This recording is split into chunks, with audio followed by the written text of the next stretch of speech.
प्यार से बोलिए धन गुरु नानक।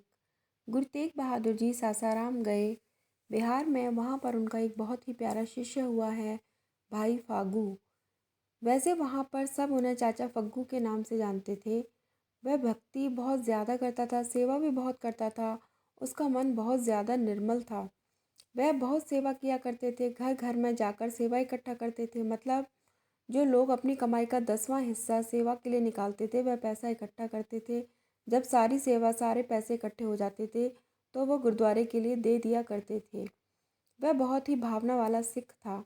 जब भी वह लोगों के घर कार सेवा लेने के लिए जाते तो समझाया करते थे कि भगवान का सिमरन किया करो, उनकी सेवा किया करो, हर समय उस भगवान को याद रखा करो।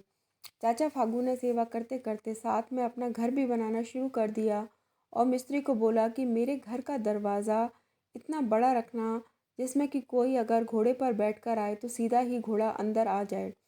इस पर मिस्त्री ने बोला कि आप तो घोड़ा बाहर खड़ा करते हो, आप तो घोड़ा अंदर लाते नहीं हो, तो फिर इतना बड़ा दरवाज़ा किसके लिए आप बनवा रहे हो।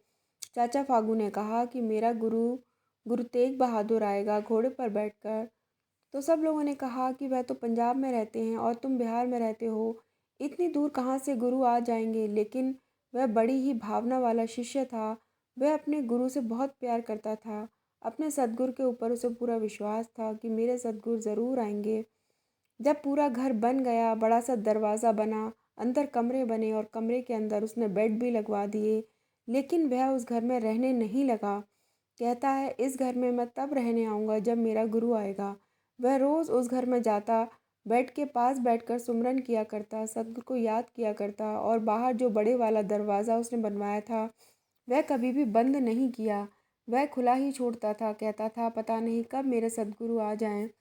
एक दिन ऐसा ही हुआ, चाचा फागू अंदर बैठे सुमिरन कर रहे थे कि गुरु तेग बहादुर जी घोड़े पर सवार होकर उसी दरवाजे से अंदर की तरफ आ गए। चाचा फागू ने कभी भी गुरु तेग बहादुर जी को देखा नहीं था, बस उनकी महिमा के बारे में ही सुना था। जब चाचा फागू बाहर आए, उन्होंने देखा कि घोड़े पर कोई सवार है तो वह उन्हें देखते ही रह गए।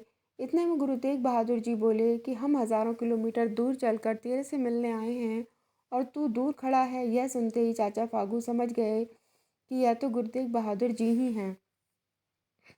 इतने में गुरु तेग बहादुर जी घोड़े से उतरे तो चाचा फागू गुरु तेग बहादुर जी को अंदर ले गए। पैरों से जूते उतारते हुए आंखों से आंसू बहने लगे। गुरु के चरण आंसुओं से ही धो दिए और कहने लगा कि मुझे तो पूर्ण विश्वास था कि आप ज़रूर आएंगे, इसलिए तो मैंने अभी इस घर में रहना शुरू नहीं किया था कि जब तक मेरे गुरु नहीं आएंगे मैं इस घर में तब तक नहीं रहूँगा। गुरु तेग बहादुर जी बहुत खुश होकर कहने लगे कि भाई फागू, जैसे तूने इस घर का दरवाज़ा खुला रखा है, ऐसे तू अपने हृदय का दरवाज़ा भी हमेशा खुला रखना, ताकि वह मालिक कभी भी तुम्हारे हृदय के अंदर प्रकट हो जाए। थोड़ी देर बाद गुरु तेग बहादुर जी वहाँ से चलने लगे और कहने लगे भाई फागू, जो सेवा तेरे पास इकट्ठी हुई है वह भी हमें दे दे। जितने भी पैसे चाचा फागू के पास इकट्ठे हुए थे उन्होंने सारे पैसे गुरु को पकड़ा दिए। तो गुरु साहिबान ने बोला कि और भी कोई अमानत तेरे पास हमारी पड़ी है, वह भी मुझे सौंप दे। यह सुनकर चाचा फागू हैरान रह गया कि मैंने तो सब कुछ दे दिया, कुछ भी मैंने अपने पास नहीं रखा। तब गुरु साहिबान ने बोला कि फिर से सोच लो।